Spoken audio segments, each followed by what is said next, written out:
हरे कृष्णा। योगिनी एकादशी व्रत 14 जून 2023 बुधवार के दिन रखा जा रहा है। पंचांग के अनुसार यह व्रत प्रत्येक वर्ष आषाढ़ मास के कृष्ण पक्ष की एकादशी तिथि को रखा जाता है। ऐसी मान्यता है कि जो भक्त योगिनी एकादशी पर भगवान विष्णु की पूजा करते हैं उन्हें कुष्ठ या कोढ़ रोग से मुक्ति मिलती है, साथ ही उसके सभी पाप नष्ट हो जाते हैं। यह भी कहा जाता है कि योगिनी एकादशी व्रत करने वाले लोगों को मृत्यु के बाद भगवान विष्णु के चरणों में जगह प्राप्त होती है। व्रत और पूजा के अलावा योगिनी एकादशी के दिन कुछ विशेष उपाय करने से जातकों के जीवन में आर्थिक संपन्नता आती है और भगवान विष्णु का आशीर्वाद प्राप्त होता है। विष्णु जी के साथ करें महालक्ष्मी की पूजा। एकादशी के दिन सुबह जल्दी उठकर घर की साफ सफाई करें, फिर स्नान करके पीले वस्त्र पहने।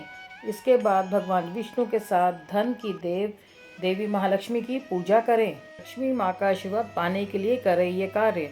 योगिनी एकादशी के दिन शाम को घर के हर एक हिस्से में दीपक जलाएं।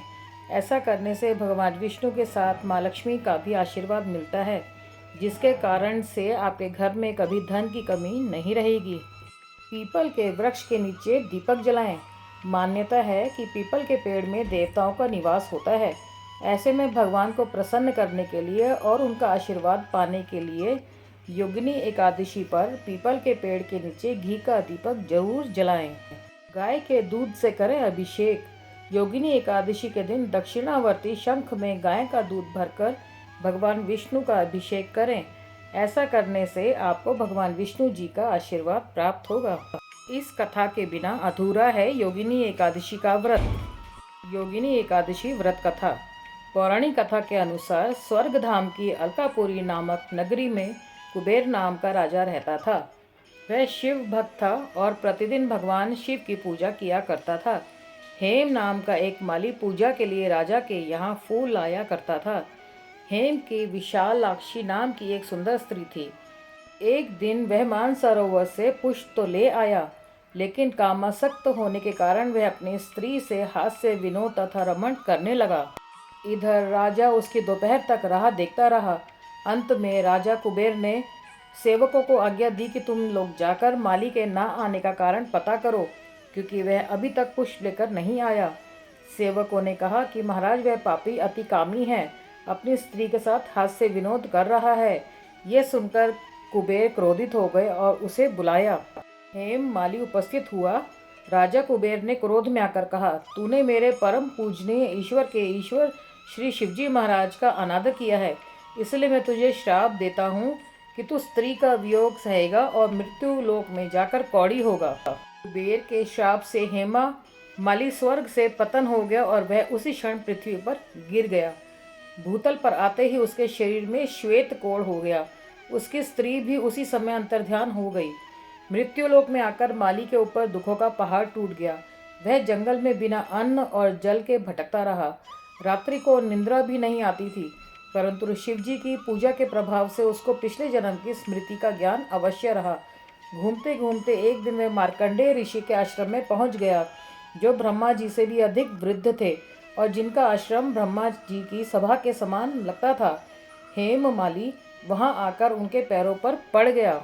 उसे देखकर मार्कंडेय ऋषि बोले, तुमने ऐसा कौन सा पाप किया है जिसके प्रभाव से यह हालत हो गई।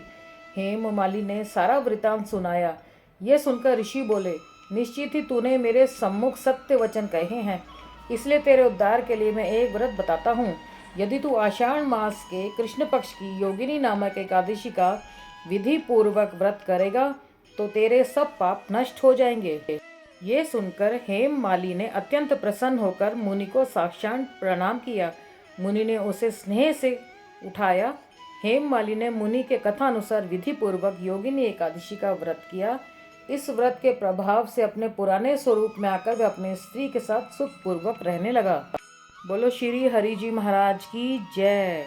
एकादशी मैया की जय।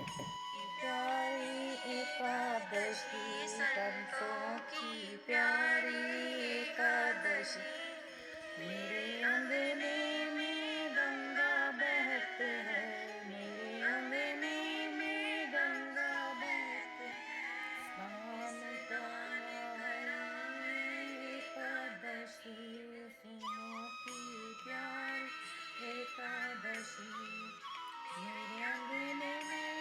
तुलसी का बिड़ला, मेरे अंगने में सीता बिड़ला।